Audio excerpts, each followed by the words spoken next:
பலாக்கொட்டையில வறுவல் பொரியல் மட்டும் இல்லைங்க, வடை கூட பண்ணலாம். ரொம்ப ருசியா இருக்கும்.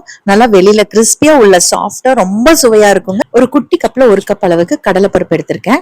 இது பாத்தீங்கன்னா ஒரு 3 கைப்பிடி அளவுக்கு. நீங்க கடலைப்பருப்புக்கு பதிலா பாசிப்பருப்போ இல்லைன்னா துவரம்பருப்பு இல்ல கலந்து கூட எடுத்துக்கலாம். ஒரு 2 மணி நேரமாவது ஊறணுங்க. இது கிட்டத்தட்ட ஒரு 1/2 கிலோவே இருக்குங்க.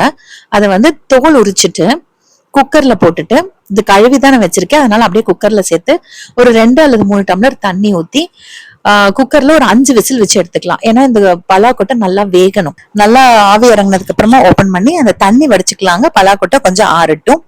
அந்த பலாக்கொட்டை நம்ம வேக வச்சு வச்சிருக்கோம் பாருங்க, தண்ணி வடிச்சு அதை வந்து மிக்சியில போட்டுக்கலாம். நான் முழுவதுமா போட்டுட்டேங்க. ஆனா நீங்க பாதி பாதியா போட்டுக்கோங்க, அப்பதான் வந்து கொஞ்சம் நல்லா அரைப்படும். தண்ணி எதுவும் ஊத்தாம ஓட்டி எடுக்கணும். ஒரு 2-3 தடவை கலந்து விட்டு ஓட்டணுங்க. நான் கொஞ்சம் நிறைய சேர்த்துனதுனால சிரமமா இருந்துச்சு.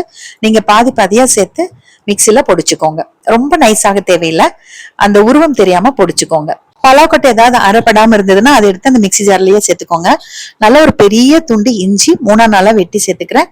ஒரு 4-5 பச்சை மிளகாய், நீங்க வரமிளகாய் கூட சேர்த்துக்கலாம். ஒரு 1.5 ஸ்பூன் அளவுக்கு சோம்பு சேர்க்கிறேன்.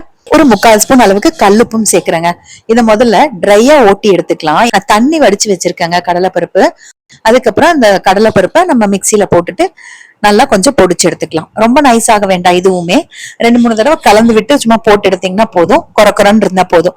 அரைச்சதை நம்ம பலாக்கொட்டை எடுத்து வச்சிருக்கோம் பாருங்க, அது கூடவே சேர்த்துட்டு நல்லா கலந்து விட்டுக்கலாம். இதுக்கு வந்து கெட்டியா தான் இருக்கும், ஏன்னா பலாக்கொட்டை வந்து ரொம்ப ட்ரையா இருக்கும். தண்ணி ஊத்தாம அரைச்சதுனால, கடலைப்பருப்பு தண்ணி வடிச்சுட்டு அரைச்சதுனால கெட்டியா தான் இருக்கும். ஆனா வடை போடும்போது நல்லா இருக்குங்க. நல்லா 2 கைப்பிடி அளவுக்கு பெரிய வெங்காயம் பொடி பொடியா வெட்டி சேர்த்திருக்கேன். 1 கைப்பிடி அளவுக்கு கொத்தமல்லி தலை, அதுவும் பொடி பொடியா வெட்டி சேர்த்தாச்சு. அவ்வளவுதான், இதுல வேற எதுவும் சேர்க்கறதுக்கு இல்ல. நல்லா கலந்து விட்டுக்கலாம். நீங்க கருவேப்பிலை கூட குட்டி குட்டியா கட் பண்ணி சேர்த்துக்கோங்க. நல்லா கலந்துட்டு உருண்டை பிடிச்சு வச்சுக்கோங்க. அவ்வளவுதான். பாருங்க, நான் அந்த வடை மாவு பூராம உருண்டை பிடிச்சு வச்சுட்டேன். கொஞ்சம் பெரிய உருண்டைகளா பிடிச்சிருக்கேன். இதை அப்படியே வடை மாதிரி தட்டி எண்ணெயில போட்டு எடுக்க வேண்டியது தாங்க. வடை ரெடி ஆயிரும். எண்ணெய் நல்லா சூடானதுக்கு அப்புறமா தட்டி தட்டி போட்டுக்கோங்க. நீங்க மீடியம் ஃபிளேம்ல வச்சுக்கோங்க போடுற வரைக்கும். போட்டதுக்கு அப்புறம் ஹை ஃபிளேம்ல வச்சுக்கலாம். லைட்டா திருப்பி போட்டுக்கோங்க வடைய 2 பக்கம், அப்பதான் வேகும். இதே நீங்க வந்து கோலா உருண்டை மாதிரி உருட்டி உருட்டி குட்டி குட்டி உருண்டைகளா உருட்டி கூட நீங்க எண்ணெயில போட்டு எடுக்கலாம். வடை மாதிரியும் தட்டி போட்டுக்கலாம். இது வந்து என் கூட ஒர்க் பண்றவங்க போன வருஷம் இந்த பலாப்பழம் சீசன்ல சொன்ன இந்த ரெசிபி இப்பதான் நான் ட்ரையே பண்றேங்க. ஃபர்ஸ்ட் டைம் ட்ரை பண்ணும்போது வீடியோ எடுத்தேன். ரொம்ப நல்லா வந்துச்சு வடை. ரொம்ப டேஸ்டியா கிறிஸ்பியா சூப்பரா இருந்தது. கண்டிப்பா நீங்க ட்ரை பண்ணுங்க. 2 பக்கம் திருப்பி போட்டு நல்லா மொறுமொறுன்னு வந்ததுமே வடை எடுத்து சர்வ் பண்ண வேண்டியது தாங்க. லஞ்சுக்கு உப்பு பருப்பு பண்ணிட்டு இதை தொட்டுக்கறக்கு பண்ணுங்க. நீங்க ஈவினிங் ஸ்நாக்ஸை கூட வச்சுக்கலாம்.